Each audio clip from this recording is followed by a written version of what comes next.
பூச்சி எல்லா பூச்சியும் நம்ம விரோதி இல்ல. தேனி நமக்கு தேன் கொடுக்குது, ஒரு பூச்சி நமக்கு பட்டு கொடுக்குது, ஒரு பூச்சி அரக்கு கொடுக்குது.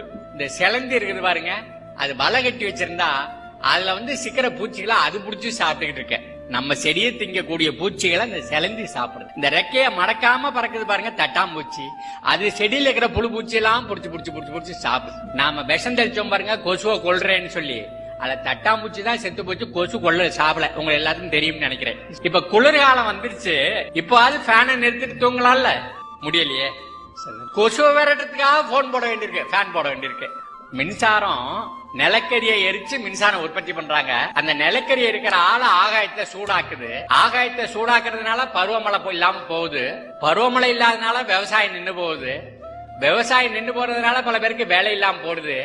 அந்த வேலை இல்லாதவங்க தான் இடம் பெயர்ந்துகிட்டே இருக்கிறாங்க, பொழைக்கிறதுக்கு அங்கங்க போயிட்டே இருக்கிறாங்க. அந்த மின்சாரத்தை பயன்படுத்தி கம்பியில கொண்டு வீட்டுக்குள்ள விட்டு காத்தாடியை சுத்த விட்டு கொசு விரட்ட வேண்டியிருக்கு. கொசு விரட்டுறதுக்கு நம்ம இவ்வளவு பேரழிவுகளா நம்ம செய்ய வேண்டியிருக்கு. ஒரு அழிவு செய்யறதுன்னு நம்ம இறங்கிட்டோம்னு சொன்னா சங்கிலி தொடர் மாதிரி அது பேரழிவுகள் அப்படி கொண்டுட்டு போயிடுச்சு.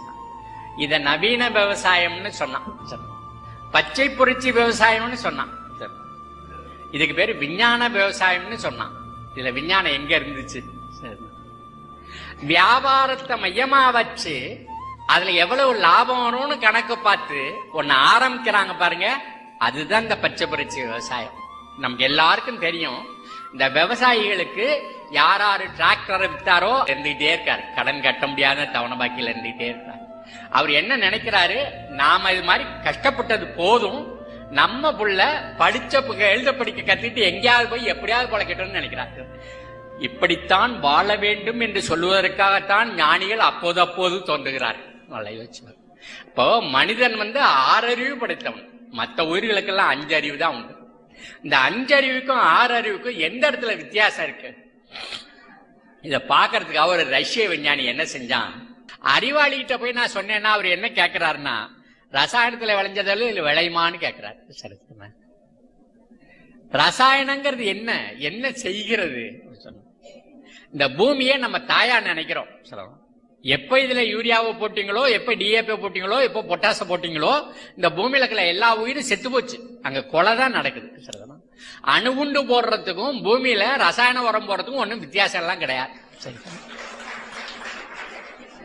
அணுகுண்டு போட்ட இடத்த எப்படி புல்லு பூண்டு முளைக்காதோ அது மாதிரி இந்த ரசாயன உரம் போட்ட பூமியில புல்லும் முளைக்காது, பூண்டும் முளைக்காது.